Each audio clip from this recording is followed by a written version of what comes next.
Congress party के प्रदेश अध्यक्ष उदय भान आज हिसार के जो कांग्रेस पार्टी का सम्मेलन है उसमें भाग लेने जा रहे हैं। तो इनसे हम हरियाणा प्रदेश की जो कांग्रेस जो क्या दशा है दिशा है इस पे बातचीत करेंगे। सर, सबसे पहले तो आप ये बताएं कि हिसार की ही बात की जाए। हिसार में तीन चार व्यापारियों से करोड़ों रुपए की फिरौती मांगी गई।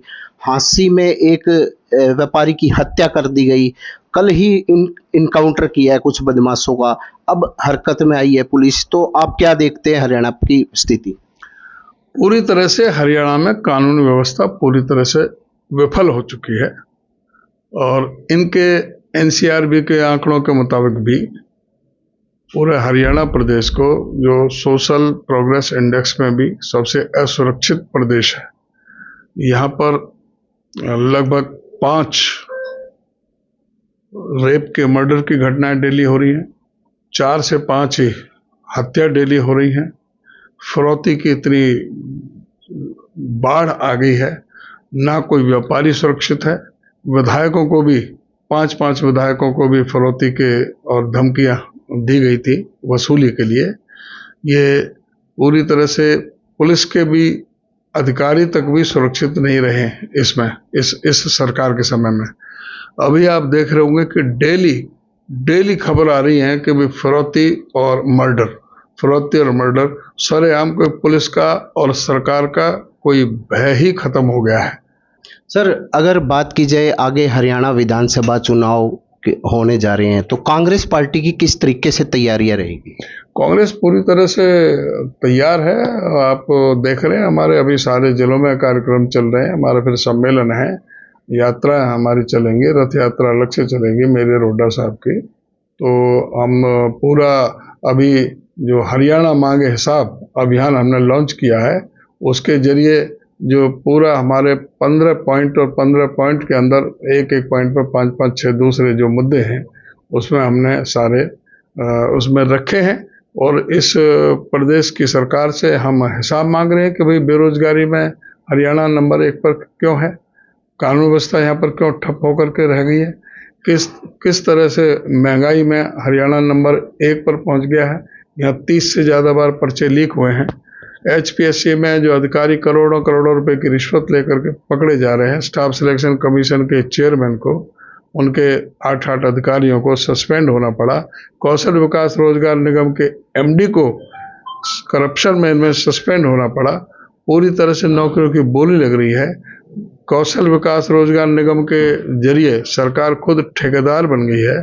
कोई पक्की नौकरी नहीं, कच्ची नौकरी है, कोई पे स्केल नहीं है। कॉन्ट्रैक्ट पर ठेके पे रखा जा रहा है और उसमें भी जिसको चाहें, जो इनके बीजेपी के मंत्री हैं, विधायक हैं, जो पर्ची भेज देते हैं उनको उसमें रख लेते हैं, जब चाहे कान पकड़ के बाहर निकाल दो। तो इसलिए ये सारे मुद्दे हम उसमें हरियाणा मांगे हिसाब अभियान हमने अभी लॉन्च किया है परसों, और कल हम सोनीपत में हमने सारे अपने प्रदेश के AICC के मेंबर, पदाधिकारी, PCC के सारे डेलीगेट, डिपार्टमेंटों के सारे हेड हमने सारे सोनीपत में बुला रखे हैं। और सब घर घर जा करके, जिस तरह से हमने हाथ से हाथ जोड़ो अभियान, घर घर कांग्रेस हमने प्रोग्राम चलाए थे और घर घर में कांग्रेस के जो कमिटमेंट थी वो पहुंचाई। और इनकी विफलता, 10 साल का जो कुशासन इनका रहा है, उनकी विफलताओं को हमने उजागर करने का काम किया। अब इस अभियान के जरिए जहां हमारी कमिटमेंट होंगी, वहां इनकी विफलताएं होंगी, वो हम घर घर तक डोर टू डोर ले जाने का हम काम करेंगे। सर, किरण चौधरी ने इस्तीफा दे दिया है, परंतु स्पीकर ने अस्वीकार कर दिया है। तो ऐसे में अब कांग्रेस पार्टी क्या करेगी? आगे राज्यसभा इलेक्शन भी होने हैं। इनमें नैतिकता नाम की तो कोई चीज है नहीं, ना तो इस्तीफा देने वाले में।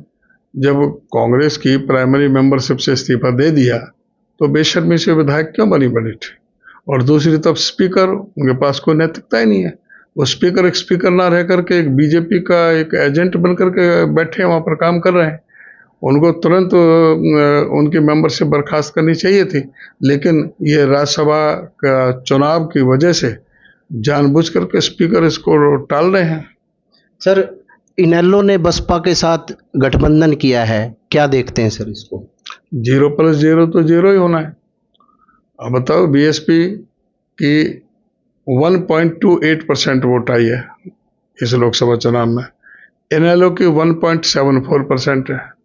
दोनों को मिला लें तो 3.02% बैठता है। जमानत बचाने के लिए भी 17% चाहिए, एक और टच है। तो ये तो BSP plus INLD equal to सुपड़ा साफ। तो ये बताएं सर, जो वर्तमान की जो स्थिति है, अब टिकटों का जो चयन वो किस आधार पे होगा? कांग्रेस पार्टी में हर एक हल्के से 5-5, 6-6 उम्मीदवार हैं।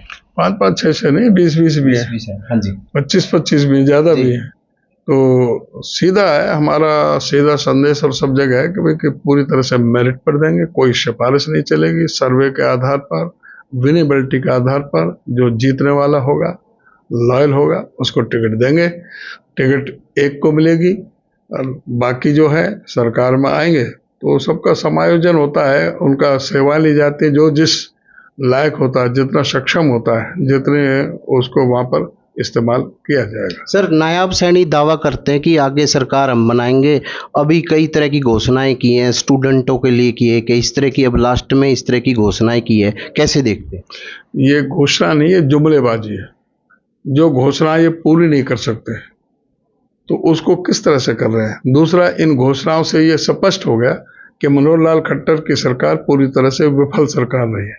इन्होंने अब खुद मान लिया कि इनके जो भी इन्होंने, मनोहर लाल खट्टर जी ने जो स्कीम चलाई थी, जो ऐप चलाए थे, चाहे परिवार पहचान पत्र है, चाहे वो प्रॉपर्टी आईडी है, चाहे वो मेरा फसल मेरा ब्यौरा है, चाहे वो सीएम विंडो है, तो जो भी इन्होंने ऐप चलाई वो पूरी तरह से मौजूदा मुख्यमंत्री ने ये साबित कर दिया कि मनोहर लाल खट्टर की सरकार विफल सरकार रही है और वो गलतियां थी। इन्होंने माना कि भाई परिवार पहचान पत्र और प्रॉपर्टी आईडी में गलतियां थी और अब हम ठीक कर देंगे। भाई जो अगस्त 2020 में इन्होंने ये योजना लेकर के आए, अब 24 चल रहा है, 24 चल रहा है। जो 3.5 साल में नहीं कर पाए, 2 महीने में क्या कैसे कर देंगे? 2 महीने में कैसे कर देंगे? और जब सारा मीडिया भी, सारा प्रिंट मीडिया भी, अखबार, बड़े बड़े अखबार भी कह रहे थे और सारा हमारा कांग्रेस जन, हम सारे सब जगह अपना जगह जगह एजिटेशन कर रहे थे, हम अपनी बात उठा रहे थे, मीडिया के माध्यम से बात उठा रहे थे और हम कह रहे थे कि भाई 90 से 95% तक गलतियां हैं प्रॉपर्टी आईडी में और ये परिवार पहचान पत्र में। 1-1 किलोमीटर की लंबी लाइनें लगी हुई हैं, लोग पूरी तरह से परेशान हैं। ये परिवार पहचान पत्र परमानेंट परेशानी पत्र बन करके रह गया है। तो पूरी तरह से आम आदमी इनसे दुखी है और ये जब नहीं मान रहे, अब मान रहे हैं। अब 2 महीने में ये कैसे ठीक कर देंगे उसको? इसका मतलब पहले तो इनको माफी मांगना चाहिए उन लोगों से, उन गरीब लोगों से जो परिवार पहचान पत्र को हथियार बना करके, जो लाखों लाखों लोगों के, गरीबों के पीले राशन कार्ड काटने का महापाप इस सरकार ने किया। इनको माफी मांगनी चाहिए सभी उन बुजुर्गों से जिसको परिवार पहचान पत्र को हथियार बना करके इन्होंने बुजुर्गों की पेंशन काटने का पाप किया है। तो ये इसी तरह से 100-100 गज के प्लॉट की बात कर रहे हैं। अब देंगे, कौन से देंगे? कोई योजना है तुम्हारी? कोई स्कीम है? स्कीम हुड्डा साहब की थी, 7 लाख लोगों को देने थे, 3,92,000 लोगों को दे दिए। 7,500 जो पाइपलाइन में थे, 4 लाख लोगों का हो गया था, 3 लाख को और देने थे। इन्होंने हाँ तो ये किया था अपने चुनाव घोषणा पत्र में कि हम इस स्कीम को लागू रखेंगे और शहरों में भी इसको लागू करेंगे। आते ही पहली कैबिनेट मीटिंग में सबसे पहले उन गरीब लोगों की गर्दन पर छुरी चलाने का काम इस सरकार ने किया और उस स्कीम को रद्द कर दिया। इन्होंने अपने 10 साल के शासन में एक सिंगल प्लॉट किसी को भी नहीं दिया। आज भी ये नहीं कह रहे कि हम प्लॉट देने जा रहे हैं, नहीं, ये कह रहे हैं कि जो हुड्डा साहब के समय के जो प्लॉट मंजूर शुदा थे, जो हमने रोक दिए थे, उनका पोजीशन हम देंगे। तो इससे इनका पता लगता है इनकी सोच किस तरह से है। सर, ये अंतिम सवाल, जो आज सम्मेलन होने जा रहा है उसमें कुमारी शैलजा जी भी शिरकत करेंगी, उन्हें निमंत्रण भी दिया गया है, क्या कहेंगे? ऐसा ये पीसीसी का प्रोग्राम है। कुमारी शैलजा एआईसीसी की जनरल सेक्रेटरी है, प्रभारी है, उनके अपने प्रोग्राम है। हमारे सारा प्रोग्राम सबको जाता है, जो भी आ सकता है वो जो भी नेता वो आएगा, नहीं अपने अपने प्रोग्राम चले हुए हैं। जी, ये थे उदय भान। इनका साफ तौर से कहना था कि प्रदेश में कानून व्यवस्था चौपट हो गई है, ऐसे में और कांग्रेस की आगे विधानसभा को लेकर तैयारियां पूर्ण है। प्रवीण कुमार, हिसार।